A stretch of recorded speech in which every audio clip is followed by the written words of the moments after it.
자, 2부가 시작됐습니다. 제가 하는 말이 전부는 아니에요. 그러니까 여러분들한테 이만큼이나마 도움이 됐으면은 저는 그걸로 만족합니다. 제가 2부에서는 제가 한국어 교사를 택하게 된 계기, 그런 거를 말씀드리고자 해요. 저 역시 20살 때 학교에 입학을 했고, 그러면서 나름대로의 이제 취업 루트를 밟다가 이제 저건 나랑 아니다 싶고 다른 것도 한번 해보고 싶고 아르바이트도 많이 해봤기 때문에 아마 여러분들한테 좀 도움이 되는 얘기를 해드릴 수 있지 않을까 싶습니다. 자, 그럼 가장 먼저 진행 과정을 말씀드릴게요. 제 20살부터 지금 나이 26살까지 어떤 루트로 이렇게 되었느냐. 저는 고등학교 때 꿈이 기자였습니다. 인권 기자가 꿈이었고요. 인권 기자 외에도 취재 기자가 꿈이었었어요. 그래서 저는 고등학교 때 고등학교 신문부 부장까지 해가면서 이제 어느 정도의 단계를 밟아왔고요. 그렇게 서원대학교 국어국문학과인 줄 알고 한국어문학과에 입학을 하게 됐어요. 입학하고 나서는 이상한 걸 배우기 시작하더라고요. 저는 14년도를 기준으로 말씀을 드리는 거예요. 지금은 과가 변경이 됐고 그러지만, 자, 저는 그래서 입학하자마자 한국어 교육학개론이라는 걸 배웠어요. 정말 뭔 소린지도 모르겠고 갑자기 교수님이 무슨 스키마 얘기를 하시면서 선엄 지식이다, 평가다, 얘기를 하시는데, 저는 1학기 때까지만 해도 우리 과가 제대로 뭐 하는 과인지를 몰랐어요. 그냥 열심히 노력해서 대학 입학했으니까 그냥 나는 기자 준비해야지 라는 생각으로 일단 전공 수업에 대한 공부만 그냥 했고요. 졸업할 때 창피하지 않을 정도의 학점을 맞기 위해서 공부만 했습니다. 그러고 나서 1학년 때 계속 지금 안 계시지만 한국어 전공 교수님이 계속 오셨어요. 저희 1학년들을. 한국어 선생님 하자고. 근데 제 동기는 몇몇 있었어요. 한국어 선생님을 하고자 이 대학에 왔다고 저는 들었거든요. 근데 저는 전혀 몰랐어요. 그래서 저 사람이 왜 나한테 저런 말을 하지? 선생님? 그게 쉬운 말인가? 내가 어떻게 선생님이 돼? 이런 생각을 가지고 있었습니다. 그렇게 교수님을 1년 동안 피해 다녔어요. 계속 꼬시더라고요. 하자 꼬셨는데 저는 도망쳤어요. 그렇게 기자를 하겠다는 그 꿈 하나로 1학년 때 기자단 활동도 했었고요. 멘토 선배들 만나서 기자 활동에 대해 좀 듣기도 했고요. 2학년 때는 저도 취업 그냥 다른 친구들과 똑같이 취업을 준비하느라 저는 서포터즈 활동, 병무청 기자단 이런 걸 막 했었어요. 3학년 때 잠깐 쉬면서 저는 그래, 할 수 있는 거, 이왕 하는 거 재미있는 아르바이트를 해보자 해서 청주 시내 CGV에서 아르바이트를 하게 됩니다. 그렇게 하다 보니까 매니저한테 제안을 받았었어요. CGV 매니저 정규직으로 해보는 게 어떻겠느냐?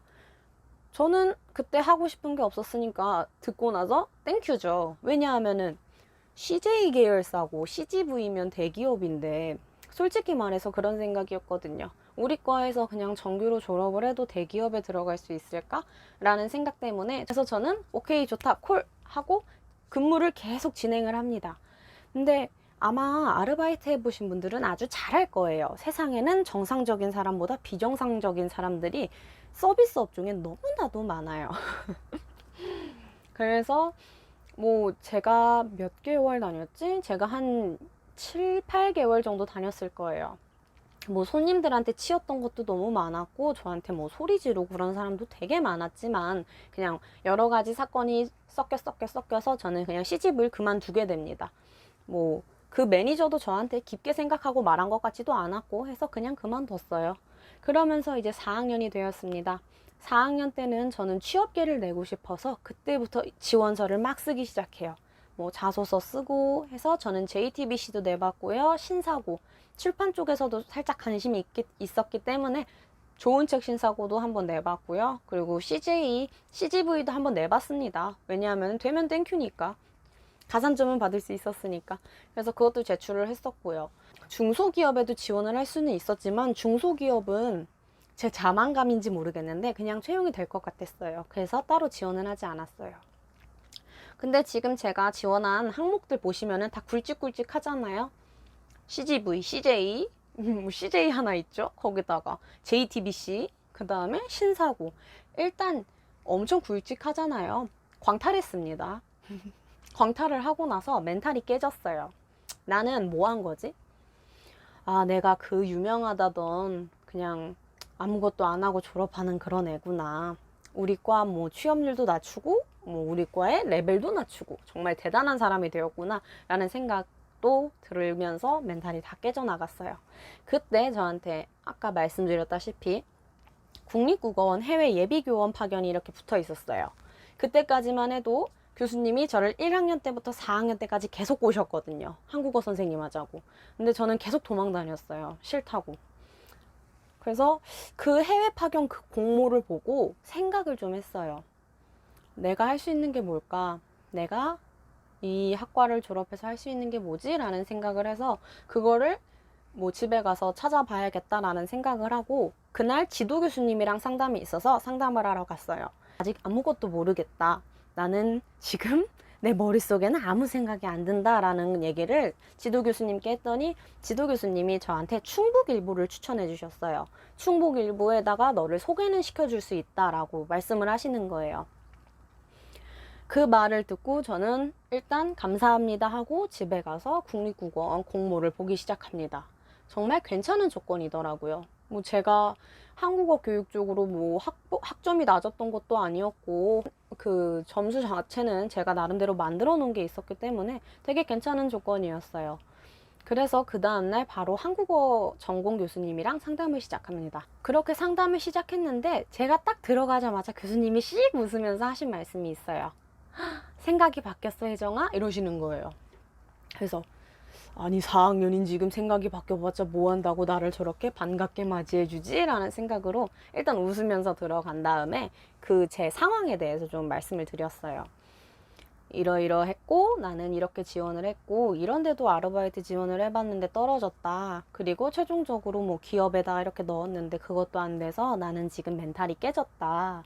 그래서 이제 내 미래가 어떻게 될지 모르는 와중에 내 지도 교수님은 이런 추천을 해줬고 나는 이런 공문을 봤는데 그래서 나는 이거를 뭐 좀 알아보고 싶다. 한국어 교사 쪽으로. 그래서 좀 나를 도와주세요 라고 얘기를 했더니 바로 도와주셨어요.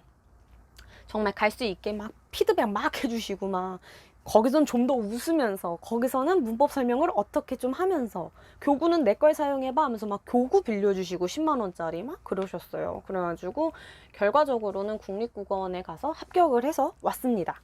교수님 합격했어요. 했더니 교수님이 다녀와서 한국어 교사에 대한 너의 생각 변화를 말해주면 된다. 난 그거면 돼. 이러시는 거예요. 그래서 아싸 하면서 교수님 안녕 하고 경희대로 떠났어요. 아까 한 달 우리 학습 그 교육 받아야 된다 했잖아요. 그래서 경희대에 가서는 정말 거기 기숙사도 무료로 다 제공해 주고요. 그래서 그냥 가서 맨날 교환 짜고 발표하고 뭐 수업 듣고 스터디하고 거기서 알았어요. 내가 서원대에서 했던 공부는 그냥 밑바탕 정말 이 최하위 공부였다는 거를. 내가 한국어 선생님이 되려면은 이거를 밟고 점점 올라가야 된다는 거를 조금 느꼈어요. 이제 그런 상태에서 일본으로 떠났는데 월화수목금토일 토요일 일요일은 쉽니다. 거기도 스터디를 그렇게 많이 하진 않아요. 수업이 있는 선생님들 빼고는. 그래가지고 월요일부터 금요일까지 아침부터 저녁까지 공부를 해요. 다 같이. 그러고 나서 밤에는 좀 자야 되는데 욕심이 나요. 그래서 더 공부를 합니다. 계속 공부를 해요. 막 보고서도 작성해야 되고 공부를 계속 해요. 결과적으로 국립국어원에 다녀와서 대강 어느 정도 수업을 진행했나 봤더니 제가 압도적으로 많이 수업을 진행하기는 했어요. 왜냐하면 저는 한 번 더 해보고 싶었거든요. 밖에 나가 쇼핑하는 대신에 한 번 더 진행을 해보고 싶었고 한 번 더 기회를 받고 싶었어요. 그래서 그 전쟁통 같은 2달을 버티면서 정말 싸우기도 많이 싸웠고요. 뭐 이끌기도 많이 이끌었고요. 그렇게 국립국어원에서 잘 다녀왔습니다. 국립국어원에 다녀오니까 생각이 명확해졌어요. 나는 공부를 더 해야 된다. 그런 생각이 되게 명확해졌어요. 한두 달 정도 공부를 하다가 한 학기 마무리하고 이제 내가 이런 전공을 살려서 뭘 할 수 있지 할 즈음에 인천대학교에 TO가 납니다. 그래서 인천대학교에 똑같이 지원을 했었고요. 인천대학교에 지원을 했을 때는 정말 면접 봤을 때가 그렇게 잊혀질 수가 없어요. 면접을 보러 갔는데 선생님들이 연령대가 정말 다양하세요. 아, 이거 장점 때 말을 했어야 됐나? 한국어 교사는 나이 제한이 없어요, 여러분. 정말 최고죠? 그러니까 다른 일 하다가도 교원 자격증이 있으면 한국어 교사를 할 수 있어요. 정말 대단한 것 같아요. 왜냐하면은 한국어 교사는 20대부터 제가 본 바로는 70대까지 정말 연령이 다양했습니다. 근데 뭐 70대, 5, 60대라고 해서 선생님들이 못 가르치냐? 아니요. 저희보다 진짜 엄청난 지식을 가지고 있기 때문에 저희보다 정말 대단하신 분들이에요. 그러기 때문에 한국어 교사는 딱히 연령 제한이 없어요. 근데 제가 인천대에 처음 갔을 때 그걸 마주했어요. 와, 70대 할아버지가 한국어 선생님을 하네? 이걸 딱 봤어요. 정말 너무 젠틀하시고 너무 재미있게 수업을 연습하고 계시는 거예요. 면접 보기 전에. 그래서 저도 질 수 없어서 열심히 했죠. 그렇게 해서 들어갔어요. 정말 당황을 했습니다. 저를 안 쳐다보세요. 바닥을 보시면서 수업을 들으면서 질문을 하시는 거예요. 정말 너무 무서웠어요. 10분 수업을 진행하는데 아까 말씀드렸던 도입, 제시, 연습, 활동, 마무리 중에 하나를 골라서 시연해보래요. 그래서 저는 활동을 하겠습니다. 시작했죠. 여러분 안녕하세요. 저는 윤혜정 선생님이에요. 막 하면서 시작을 했어요. 그러다가 10분이 지나고 물어보셨습니다. 갑자기 문법을. 제가 가르칠 문법은 하나였는데 이거와 비슷한 문법, 유사 문법을 2개를 더 질문하셨어요. 문법 3개의 차이점을 각각 설명하세요. 그러시는 거예요. 그래서 혼자 머리를 막 굴리면서 생각했죠. 그래서 이 2개의 차이는, 이거 2개의 차이는 뭐뭐뭐인데 이렇게 차이는 뭐뭐입니다 했더니 그럼 이 2개의 차이는 뭐예요? 그랬는데 전 모르겠었어요. 자, 뭐 아까 말씀드렸죠. 문법 공부 열심히 하라고. 저 같은 경우가 생깁니다. 그때 멍을 때리면서 약 5초간 정말 그 정막은 아직도 생각하면은 뒷골이 아찔해질 정도입니다. 그때 교수님이 머릿속에서 지나가더라고요. 너 이 녀석 공부 안 했구나? 이러면서. 그러고 나서 아, 모르세요? 앉으세요. 하면서 그때부터 면접이 시작됐어요. 그러고 나왔죠. 전 떨어졌다. 이 생각하고 집에 갔어요. 그냥 하늘 보면서 떨어졌다. 나는 떨어진 사람. 좋은 경험이었어. 이러면서 그냥 집에 왔어요. 근데 결과적으로는 합격을 했어요. 그래서 나중에 물어봤어요. 총괄주임 선생님, 저를 왜 합격시키셨어요? 했더니 다시 질문하시는 거예요. 그 문법을. 대답했죠. 그랬더니 씩 웃으면서 그러시더라고요. 봐요. 할 수 있잖아요. 저는 그렇게 노력하는 사람을 참 좋아해요. 그러고 가시더라고요. 아무튼 그렇게 하면서 인천대학교에서 근무를 마무리 지었고요. 지금은 논문을 쓰고 있는 상태입니다. 자, 이렇게 여러분들 제가 학부 때 겪었던 거 그리고 대학원까지 이렇게 말씀을 드렸어요. 뭐 그냥 제 20살 때부터 똑같이 여러분들과 똑같은 이제 나이를 먹어감에 따라 이런 생각을 한번 같이 정리를 해봤습니다. 뭐 괜찮았으면 좋겠네요. 여러분들한테 좀 뭔가 와닿거나 분명히 여기서 에휴, 저 사람은 그래도 루트가 있었네, 운이 좋았네 이런 말 하시는 분들이 있을 거예요. 근데 여러분 그런 거를 저는 쟁취를 했다고 생각하지 뭐 운이 따라주고 그런 것도 있었지만 이제 쟁취를 하셔야 됩니다. 네, 그리고 나서 뭐 여러분들이 한국어 선생님 뭐 이렇게 다 들었어요. 제 얘기까지 다 듣고 했어요. 자, 그러면은 마지막으로 한국어 교원으로 이제 뭔가 보람이 있는 일 한번 얘기해 볼게요. 여러분들이 생각하기에 선생님들이 보람을 얻을 때가 언제라고 생각하세요? 그거는 학생들이 말이 많이 늘었을 때예요. 저는 1급 학생들, 한국어 학생들이 1급 학생들이 제일 낮은 학생들이에요. 6급은 더 높고 우리 토픽 생각하시면 돼요.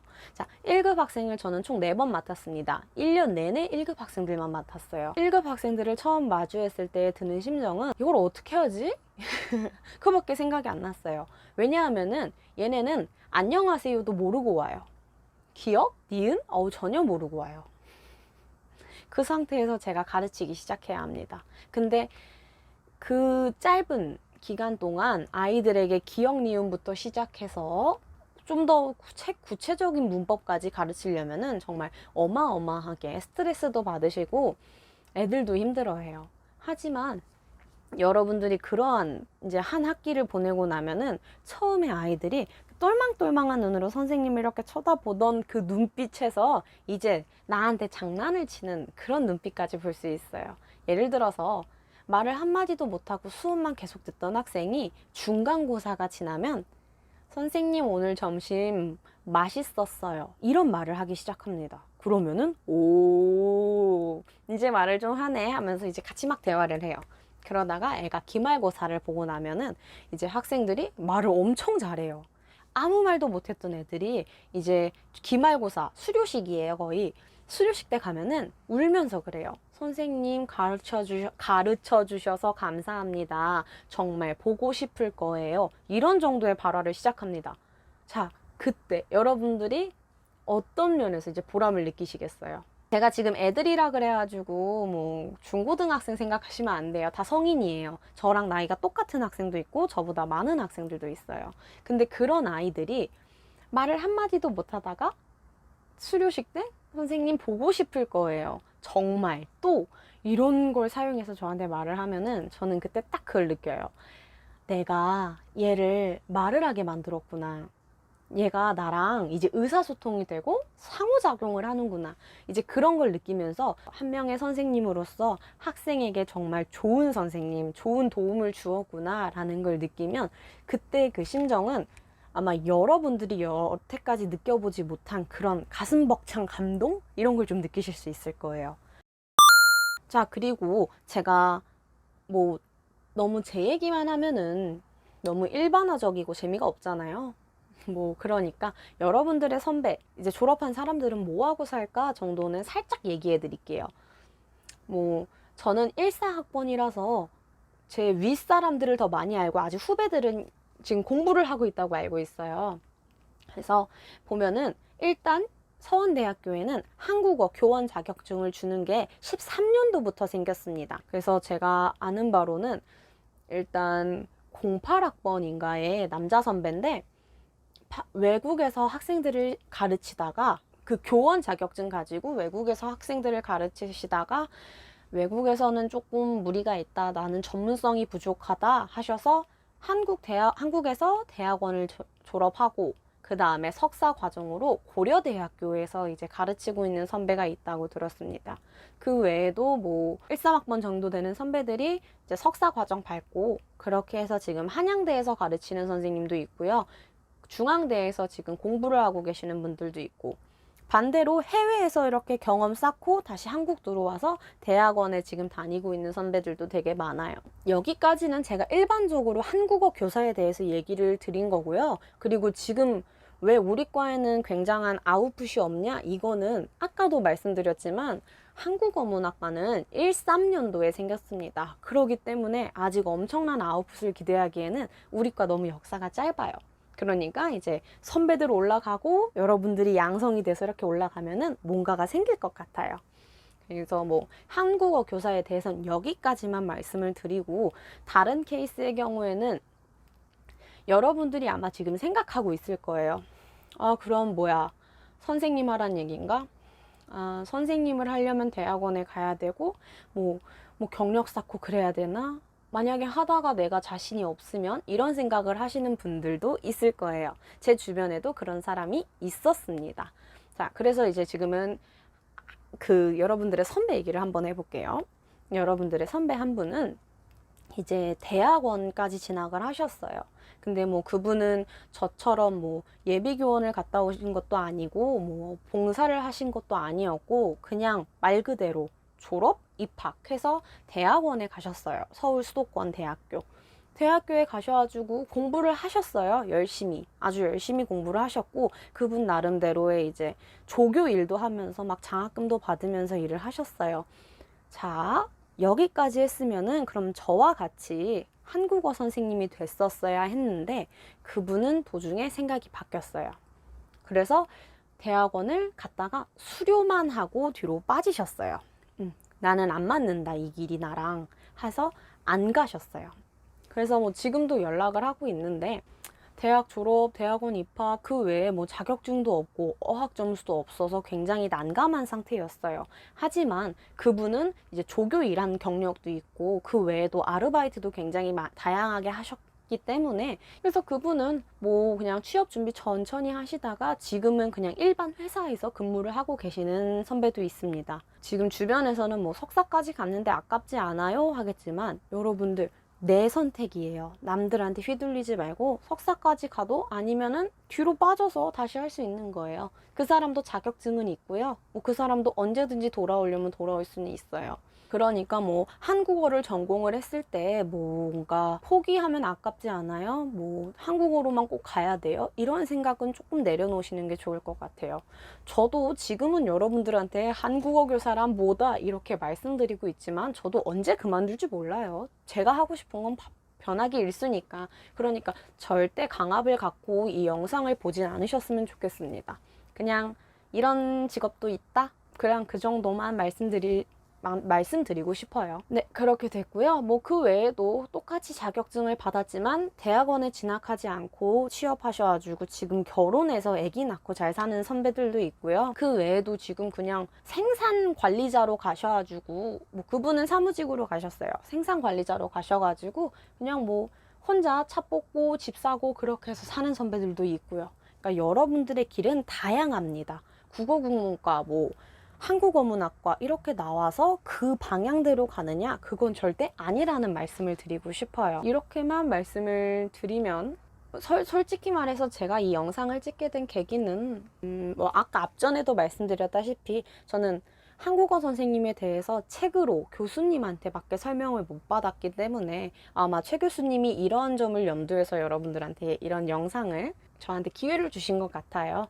가장 그래도 나이 차이가 안 나는 그 사람이 말을 해주는 게 좀 더 여러분들한테 와닿을 수 있다고 생각을 하셔서 이렇게 소개를 해주신 것 같아요. 이 영상은 여러분들이 그래도 저와는 다르게 뭐 한국어 선생님에 대해서 그나마 우리 과에서 하고 있는 선배, 그리고 그나마 나이 차이가 덜 나는 선배의 이야기를 듣고 한국어 선생님이란, 한국어 교사의 실정이란, 이런 거를 좀 알려주고자 영상을 좀 준비했습니다.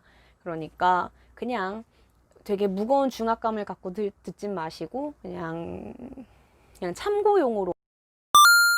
제가 지금 다시 말씀드리건데 저는 언제까지나 참고용이고요. 선택은 여러분들이 하는 거예요. 그리고 모르는 게 있으면은 언제든지 주저하지 마시고 교수님 찾아가세요. 너무 교수님 두려워하시면 안 돼요. 나 졸업하면은 날 돌봐줄 사람은 나밖에 없는데 나는 아직 어려요. 교수님한테 가서 좀 떼 좀 부리세요.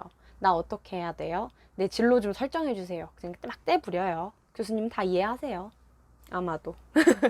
네, 그러면은 저는 여기까지 이렇게 진행을 하고요. 제 이런 정신없는 설명에 그래서 한국어 선생님을 하려면 어떻게 해야 되지? 그래서 내가 공부해야 될 건 뭐지? 나는 뭘 해야 되지? 나 대학원 가고 싶은데 어떻게 해야 되지? 이런 생각이 드시면은 교수님이랑 하기 좀 껄끄럽다. 그러면은 여러분들 선배, 아는 선배한테 바로 연락해서 물어보세요. 후배들의 도움을 무시할 만한 선배는 그냥 예전역에 아마 없을 거예요. 그러니까 전화를 해서 물어보시고, 나는 그렇게 한국어 문학과 선배가 없어요. 어떻게 해요? 나는 몰라요. 그래서 교수님밖에 없어요. 나의 인맥은. 이런 생각이 드시면 여러분들이 그나마 이렇게 안면을 튼 사람은 누가 있을까요? 저 있잖아요, 저. 지금 여러분과 마주하고 있는 저. 예, 저한테 그냥 가볍게 연락을 하시면은 제가 도움을 드릴 수 있는 부분은 도움을 드릴 수가 있어요.